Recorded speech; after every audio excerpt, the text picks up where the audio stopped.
Roositud gloves and socks are unique to Estonian knitting traditions.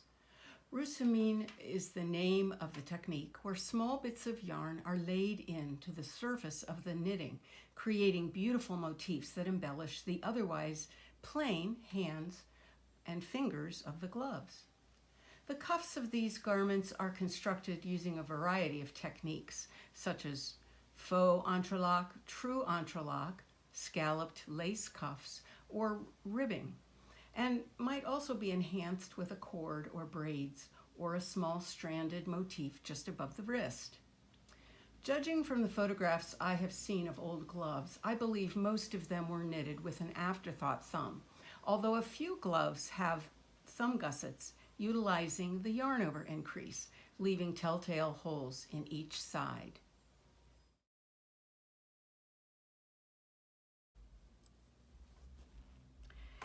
To work this technique, which is knitted circularly, it is helpful to break off lengths of the inlay yarns, which will make the motifs, such as this green yarn here and this green yarn here. Now these are much longer than I actually need, and the main color is the maroon. The motifs actually take less yarn than it seems. Working with short pieces avoids hopelessly tangled yarns, as the end can be pulled through to release any tangles.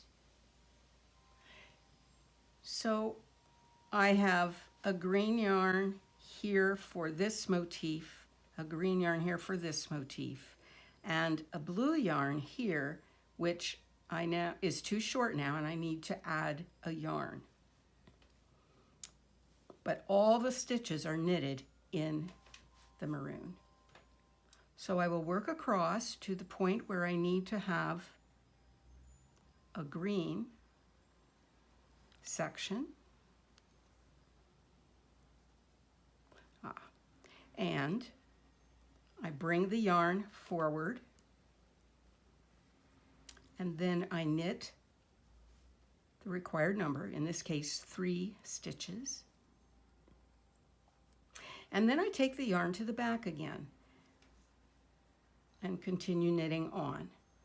Now, notice that the main color yarn has to go over the contrast color yarn at both ends, or this line will appear crooked.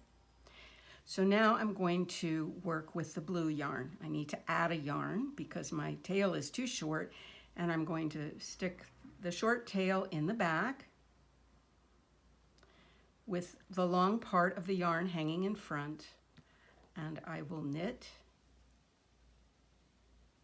3 stitches, take the yarn to the back, knit 1 stitch, and then bring it back to the front again. This is a longer section of color here.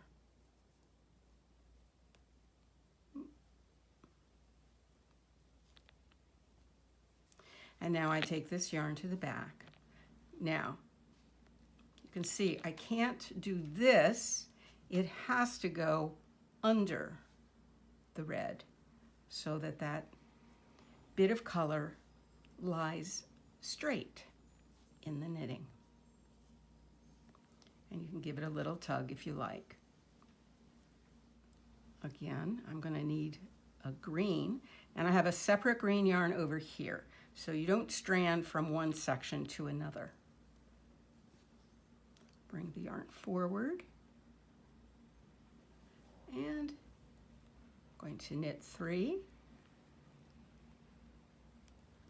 Take the green to the back,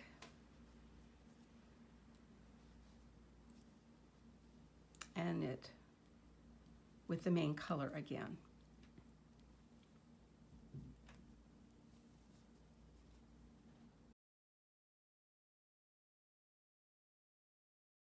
Having done this, the inlay yarn is now to the left of where the motif will be, so that on the next round, where I am now, the yarn is on the opposite side. I'm ready to work 5 stitches with the green in front. So on this round, when the yarn is on the other side, on the left side of the motif, You're going to bring it to the front, over the needle and then under the needle, and take it to the back. Now I'm going to knit my 5 stitches, and I hold the inlay yarn out of the way with my thumb so that I can get into the stitch a little easier without catching it.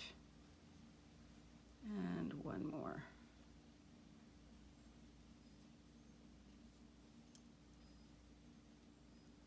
And there it is.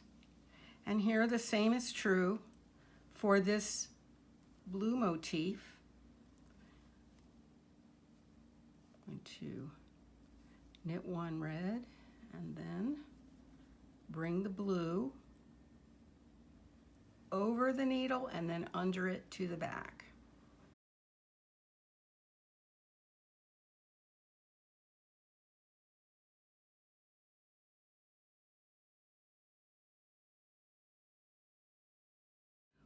Once the work is completed, it's a good idea to go through the entire piece, adjusting the tension of the inlaid yarn.